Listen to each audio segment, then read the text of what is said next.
دانشگاه‌های عالی در تربیت کادرهای بلند اختصاص، وطندوست و مسئولیت‌شناس نقش بزرگ می‌بازند. در سال تحصیلی جاری 6290 نفر زینه بکالور، 236 نفر زینه ماجستراتورا و 23 نفر زینه دکترانتوری دانشگاه دولتی خوجند به نام اکادمیک باباجان غفورов را ختم نمودند. این اطلاع در هفته چهاربینی رسمی سپردن دیپلم‌های اعلی در تالار دانشگاه از جانب رکتور دانشگاه دولتی خوجند به نام اکادمیک باباجان غفورов بیان گردید.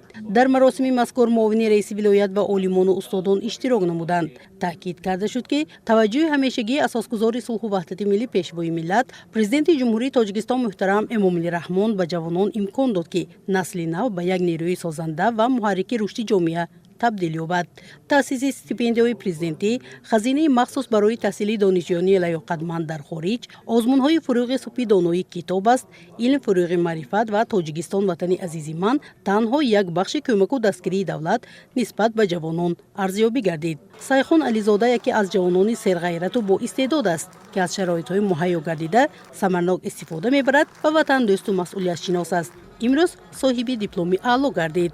ختم کننده فاکولته ماتماتیک دانشگاه دولتی خوجند به نام اکادمیک باباجان غفورов از روی اختصاص انفرماتیکا طبق کوته پرزیدنت میباشند. با دیپلم سرخ یعنی دیپلم اعلی ختم نمودم. تمام 4 سال ما رو تربیت کردم و با دعای نیکی پدر و مادر پیروان اصلی پیشوای ملت بودن خود را نمایان کرده.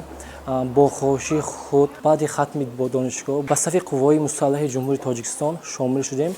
عین حال تیراندازی ادلینی یحکمی روتای حفظ و تامینات قسمی حربی 0216 قشون‌های سرحدی کمیته دولتی امنیت ملی جمهوری تاجیکستان ادای خدمت نمود ایستادم. تنها در سال تحصیلی 2024-2025 دانشگاه دولتی خوجند به نام اکادمیک باباجان غفورov را 243 نفر دانشجویان با بهای اعلی ختم نموده برای گرفتن دیپلم اعلی مشرف گردیدند. اطلاع داده شد که این بارگاه علم و معرفت دانشجویان را نه تنها با دانش‌های نظری بلکه با ملکه‌های عملی در ساحه اختصاصی انتخاب کردهشان تامین می‌کند. در شرایط معاصر که علم و تکنولوژی با سرعت رشد می‌کند، گرفتن تحصیلات باصفت یکی از طلبات اساسی جامعه است. از این رو در شعبه‌های روزانه، غایبانه و فاصله‌ای دانشگاه دولتی خوجند به نام اکادمیک باباجان غفورov امروز از روی 102 اختصاص متخصصان آماده کرده می‌شوند. طوری که پیشوای ملت بیسالگی رشد فن‌های دقیق ریاضی، طبیعت شناسی اعلان کرده اند و من خواستم که در آینده آموزگاری فنی متماتیک کردم. در دانشگاه بهترین شرایط ها برای ما مهیا بود. استادان بهترین به ما درس دادند. همه تکنیک ها همه شرایط ها برای ما مهیا بود.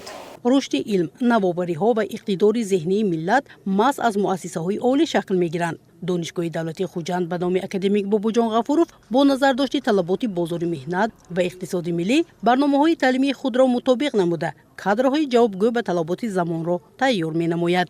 مستانه محیدی لازاده، علیشیر نیازوف، شاعر مبین زاده، اخبار.